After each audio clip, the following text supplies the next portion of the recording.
Ghana was the furthest I've been from where I was born, right? Ghana was the furthest, so I felt actually far away from it. And what I mean by that is I actually felt far away from the politics. I felt far away from the agendas, right? I felt far away from that energy and that static and that anxiety of America.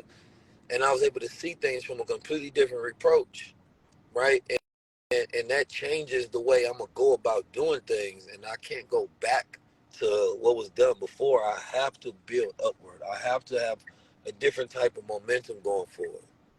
You know what I'm saying? I mean, like it's different. Like I'm not disrespecting my opportunities no more, and this is why a lot of foreigners come to America and they look down on Americans because Americans disrespect their opportunities. Disrespect their opportunities. You know, like, I mean, greatly. Like, even the fact you got 5G internet, man, that's wealth right there. You know, it's it's people got to sell rice next to somebody else that's selling rice next to somebody else that's selling rice, and you complaining about too many people in your space. Man, you crazy. You have the internet, so stop disrespecting your opportunities. Is one of the biggest messages that I'll be spreading. And then there's another deeper message about the culture of America, which is one of the worst cultures. Women are the ones that get in tricked the most. What's up? I feel like women are the ones that get tricked the most when it comes to it. Y'all getting tricked out of position.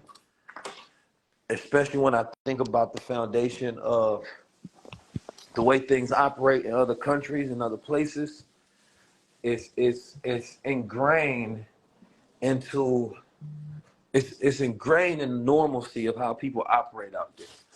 But when we talk about gender wars or Kiki Palmer and her goddamn baby father and the disrespect, and it's like people from another place would be mind boggled that this is even a conversation and that this disrespect takes it so far and that we treat social media like it's real life and it's not. And so when people talk about wealth building and all of that, I don't believe you. You know what I mean? Because wealth is not just physical assets. It's not just investment properties. It really is time. It really is family. It really is your mind. It really is your happiness. It really is your joy. It really is, loyalty. It really is the network that you have. You know what I mean? And the resources that you have. But can't nothing get done. Can't nothing get done. Can't nothing get done without family. You know what I'm saying? Like, understand that. And that whole I can do whatever I want culture is dead. You know what I'm saying? Like, a lot of people go find that their search for freedom is really a cage, and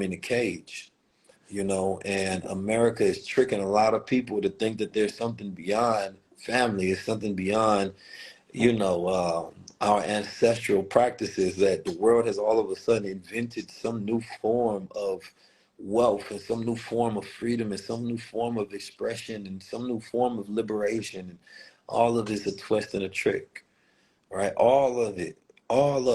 It's just you just being sold some BS and they've been bagging it to you, and you can't tell me no logic behind it whatsoever. There's nothing new happening.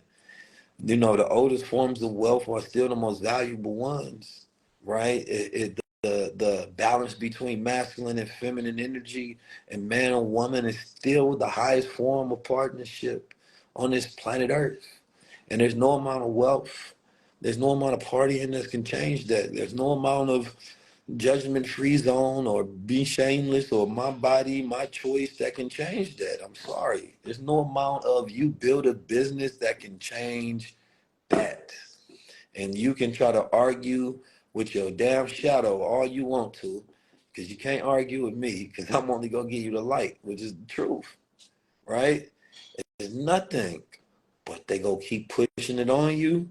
And unfortunately, now people actually believe it, which makes it worse for them. And so you end up chasing nothing. Listen, let me tell you the greatest trick of one of the families of America was getting you to exchange things of value for things that have no value.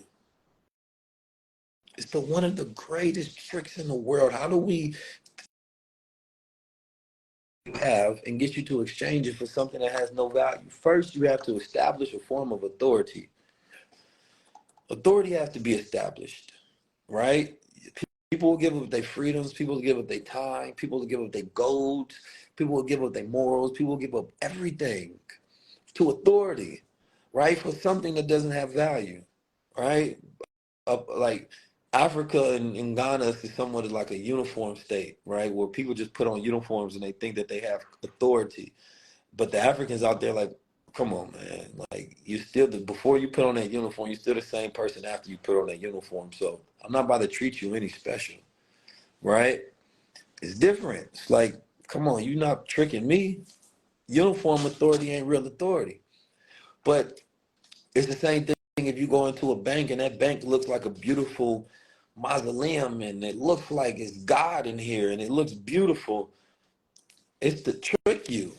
It's to take you out of this sense of logic and you're now in this sense of sublime and awe and to steal the logic of reality so you can transact and give up value for things that have no value. It's walking into a rich man's home and looking at everything and you so impressed that you would do anything just to be there. It's giving up your value for things that don't have value. All of it. You have to ask yourself, why is this thing so decked out? Why is there so much decadence here? What is it to cover up? Right? I'm trying to tell you the game and the way it works. You know what I'm saying? Like it's the filter of reality. It's the cakey makeup, but behind that it's a bumpy face and a bumpy road. Why? Because a person is trying to get you to give up your time and your energy to them. But if you knew what they really look like, then you probably wouldn't. And everybody's playing the same game. You know what I'm saying? Everybody's playing the same game. And that's the way that it's going right now. And nobody's seeing it for what it is because you're so deep in the middle of it that you can't see yourself. And when you step out of America and you go far away from America and you look, it's like you step out your house and all the family in there fighting, you know, and now you can hear what they fighting about it. You realize, damn, I was in the middle of that fight. That shit was petty. That was stupid. Wait a minute, we family. Why is my family in there fighting? All you hear, you step out the house and all you hear is your family fighting. That doesn't make you want to go in there and engage in that fight because you realize how savage that is. You're like, damn, what's the point of us being a family if all we doing is fighting when somebody else's household is peaceful down the road and they having a conversation and they building? If we go be family, let's decide not to fight. Let's decide just to build. Otherwise, let's decide not to be family. Otherwise, I don't want to be around people and the only thing that we have is our issues and problems with each other. Either we forgive each other and we move on and we heal through it, or we completely separate because it's not worth it and you go find a new family, right? But we don't have that within the culture. We think that it's normal just to be constantly bickering at each other, constantly fighting with each other, constantly at war with each other. You know, that ain't wealth. Wealth is peace. You know, you find somebody that give you peace, they just gave you wealth. Why? You will pay for that. Go find me any billionaire in the world who's depressed. Man, they will pay any top dollar amount for whatever drug and for whatever thing that can cure them. You know what I'm saying? There's people that's dying early because they're not eating right, and they will pay whatever it's worth just to live a few more years, 10 more years, 20 more years. Yet you don't think good habits are wealth. You know what I'm saying? You don't think good habits are wealth. We step into these things and we give up the relationships we have, we give up the value we have, we give up so many different things because we think that there's something shinier all the time. And that's the American way, is to never be satisfied with anything, ever. And to constantly work and to never live. That's the American way. That's it. To think everything is a scam, to think everybody is out to get you, to always play victim. That's the American way. But where do you find peace? Where do you find joy? Where do you find rest? Where do you find calmness? Where do you find safety? right? Where do you find happiness, right? If those are not words that is connected to your daily life, if those are not words that resonate with you deeply, right? You know, but we're not even used to joy, calm, peace, rest, safety, love to even be a part of our lexicon and to be a part of our ambition and our aspiration and our environment. We're used to those things not being there and we just get stuck there. So when I stepped out, I felt like I separated and I can see the family fighting inside the house and I felt more civilized not being a part of it. And I was in no rush to come back and be embroiled into my family scandals and issues and problems and fights and debates.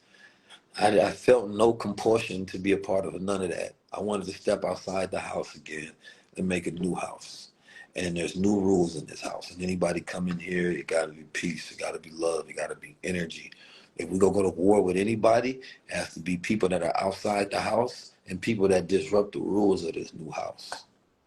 You know, but I'm not gonna pretend like I'm not just gonna stay in this environment because I was raised in it. I'm not going to stay in these habits in this reality because I was raised in it. No, we all get choices.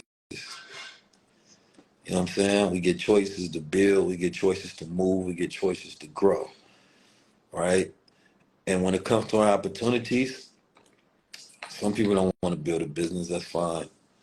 Some people don't actually want to build out their vision, that's fine, right? People don't want to do that, and I'm fine with that. That's up to them, but you also should not complain.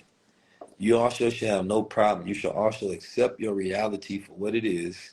If you have no willingness, no operation, no vision, and you haven't placed upon yourself a requirement to make that change. You know, I know some people they would die if they could have the opportunity to sit and let me learn how to trade. And I got a good computer and I can sit at home and I can learn a new skill and that can possibly help me change my life and whatever it may be for $25. Like, but here in America, we gotta try to sell something to somebody. When you go to different places, they just understand the value of it. And so that is what it is. You know, money, you already got money, first of all. Money is just a energy transfer. You know what I'm saying? And it's an exchange of value, right? There's many ways to make money, but the person that makes excuses is using their energy counterproductive because they're looking for what they don't have instead of looking around at their resources, right? What do you have? You have time. What do you have? You have a mind. What do you have? You got internet, right? What do you have? You got a phone or you got a computer. What do you have? Are you willing to start from step one and go to step success? Right? Or do you want to talk about the things you don't have because you're not willing to start with what you do have so that you can get to where you want to be? That's up to you.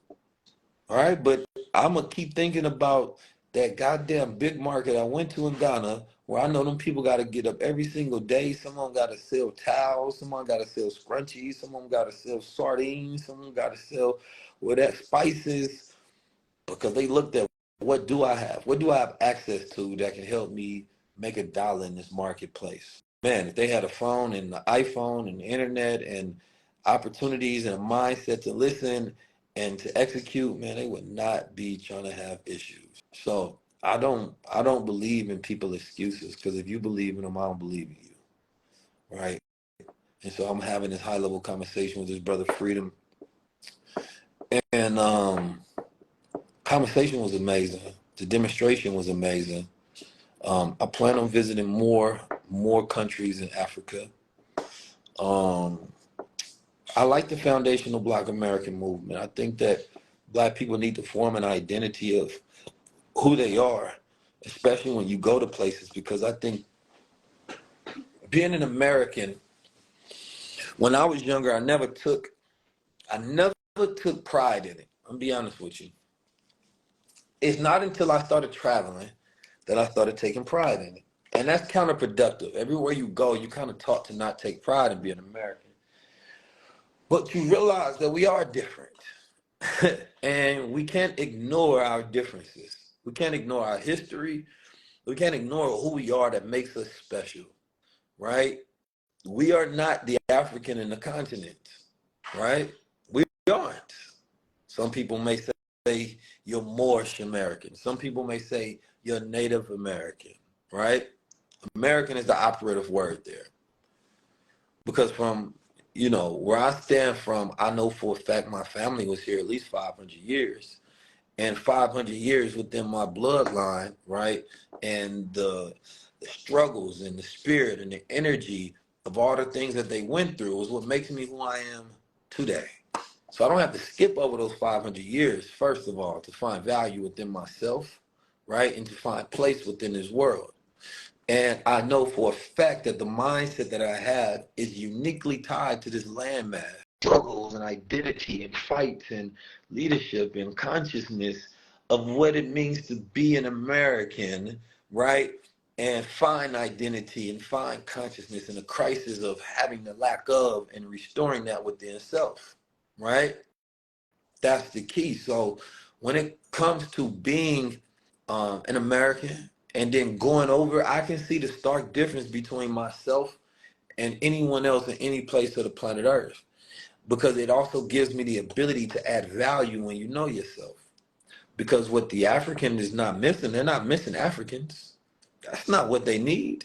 This is why me and the brothers, we have the conversations, because they understand what they need, right? They need us that have this mindset, this Western mindset, which is a value, right, in Africa, because of the way we do business, because of the way we operate around within these Western cultures, because of the experiences that we have and the way that we look at things and the way that we vision and the way that we think. That's our value. Our value is not going over there and being an African per se. The value is going over there and being an American in Africa, right, with the mind to do good and to add value, right, and to learn and respect the cultures over there, but to build and to develop. That is what I notice, and that is what I say. That's what I say. And I think people think that they need to go over there and try to act like they're a born again African, and that to me, it's 1 point some billion Africans over there. They got enough Africans.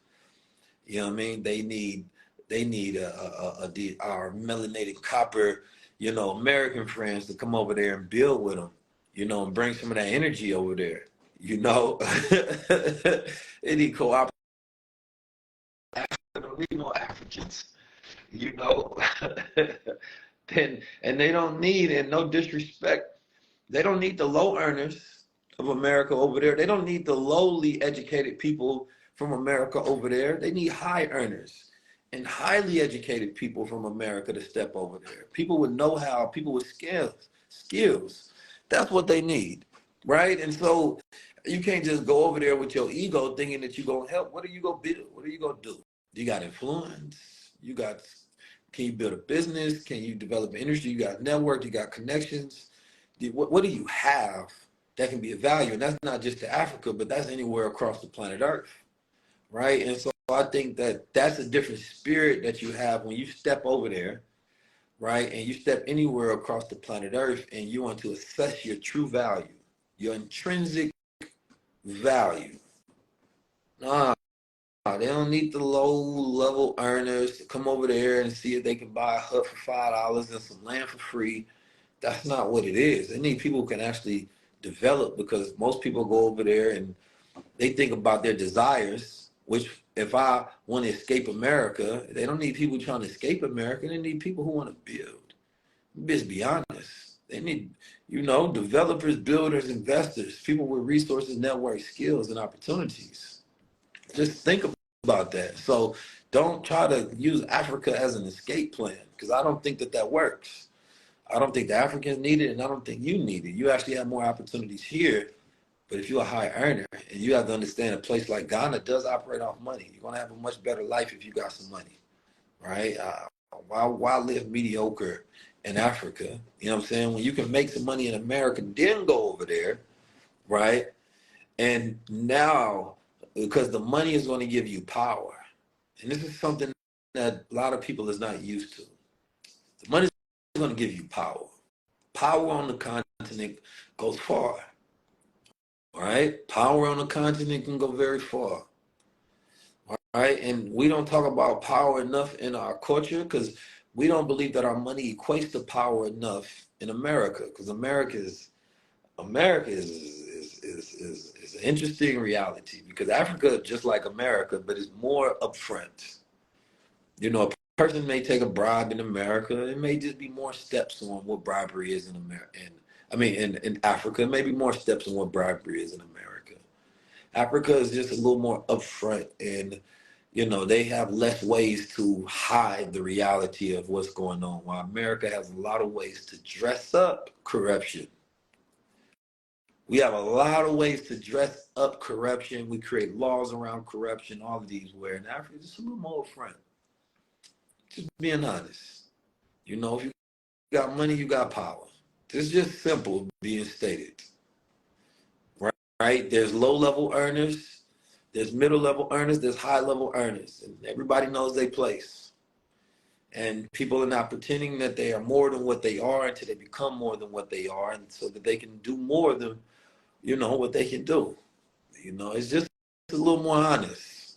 There's a lot of corruption out there between all the leaders and all the governments because the constitutions and the foundations of their paperwork that they operate off of are from colonizers. And everybody knows this. This is not a hidden truth. It is just a fact, right?